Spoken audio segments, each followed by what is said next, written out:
कार्तिक के महीने में 10वीं तिथि को जो तुलसी की डंडी को घी में भिगोकर अपनी कामना कर कर भगवान के सामने दिए में रखकर जला देता है, दिए की तरह उससे आरती उतार देता है, कहते हैं उसका जन्म दूसरी बार पृथ्वी पर नहीं होता, वो भगवान के गोलोक धाम में जिंदगी भर के लिए विराजमान हो जाता है। जिंदगी भर के दीप की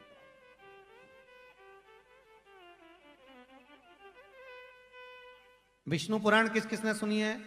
हाथ उठा। विष्णु पुराण का 5वां अंश कार्तिक खंड वर्णन करता है, या स्कंद पुराण का कार्तिक खंड को उठा लीजिए, वो वर्णन करता है 24 तरह के दिए होते हैं। कितने तरह के? 24 तरह के दीप होते हैं। उस दीप में सर्वाधिक श्रेष्ठ दीप होता है तुलसी दल का दीप, तुलसी की डंडी से जो प्रकट किया जाए। बत्तियों का भी क्रम है, एक लंबी बत्ती होती है, एक गोल बत्ती होती है। होती कि नहीं होती? लंबी और गोल। ये वाला स्पीकर बंद है, बार बार बंद हो रहा, बार बार चालू हो रहा, उसको देखिए जरा। बत्ती एक गोल होती है, एक लंबी होती है। गोल बत्ती और लंबी बत्ती में अंतर होता है, बहुत जमीन आसमान का अंतर है, बहुत ध्यान देना इसका। गोल बत्ती किस किस देवी देवता पे लगती है और लंबी बत्ती किस किस देवी देवता पे लगती है, तो स्कंद पुराण और विष्णु पुराण दोनों कहती है जो लंबी बत्ती होती है वो पितरों की जगह पर, पूर्वजों की जगह पर,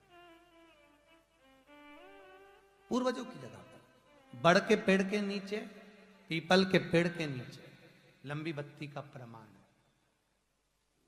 किसी देवी के स्थान पर, जो देवी की पूजन करते हैं, जगदम्बा की पूजन करते हो, पार्वती की करते हो, लक्ष्मी की करते हो, कुल देवी का स्मरण करते हो, लंबी बत्ती का प्रमाण।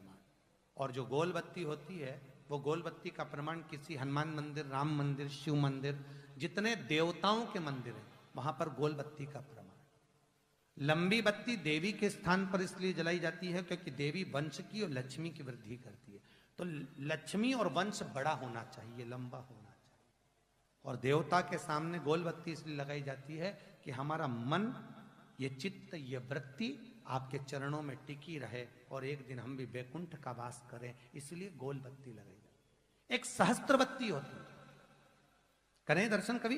यहाँ पे माताएं बैठ बैठ के बनाती रहती है 100 बत्ती, 108 बत्ती, 108 बत्ती बनाकर भगवान के सामने। उसका क्या प्रमाण है?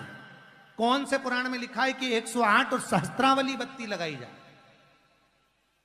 तो स्कंद पुराण में कार्तिक खंड के अंदर स्पष्ट किया गया, सहस्त्रावली बत्ती, 108 लंबी बत्तियों का जो प्रमाण है, वो कहते हैं कि जिस व्यक्ति ने किसी तीर्थ को ना करा हो, पूरे तीर्थ नहीं गए हो, सारे तीर्थों का स्नान नहीं करा हो, किसी तीर्थ में दर्शन करने से वंचित रह गए हो, तो 108 बत्ती की एक बत्ती बनाकर किसी नारायण के मंदिर में, शिव मंदिर में, देवी के मंदिर नहीं, केवल देवता के मंदिर में अगर उसको घी में भिगोकर प्रज्वलित कर दिया जाता है तो सारे तीर्थों के दर्शन का फल उस जीव को प्राप्त हो जाता है। उसको सहस्त्रावली बत्ती।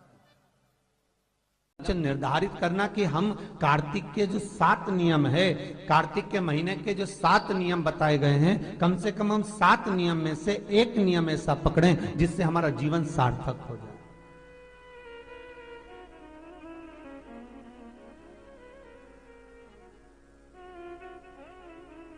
आप भले 7 नियम नहीं कर रहे कार्तिक के, भले एक नियम करो, पर वो नियम हमारा पूर्ण चलना चाहिए, उसकी नियम की पूर्णता पूर्ण होना चाहिए।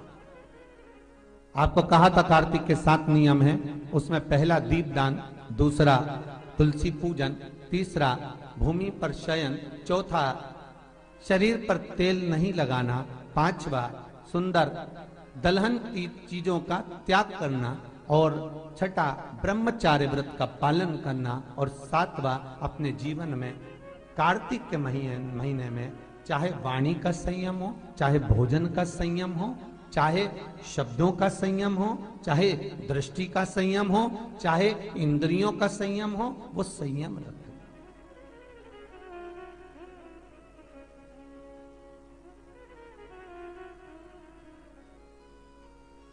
वो संयम धारण करना।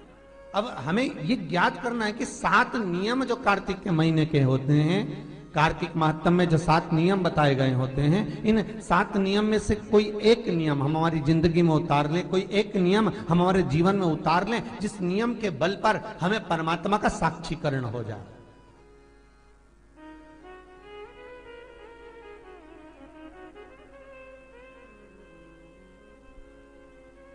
कोई एक नियम,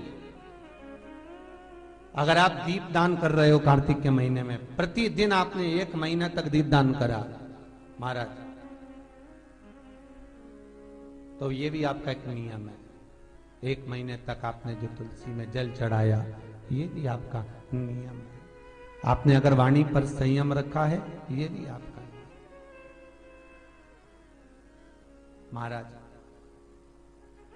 एक बहुत सुंदर बात कार्तिक के माध्यम से लीजिएगा अपने जीवन में उतारने के। कार्तिक के महीने का 7वां नियम याद रखना, संयम।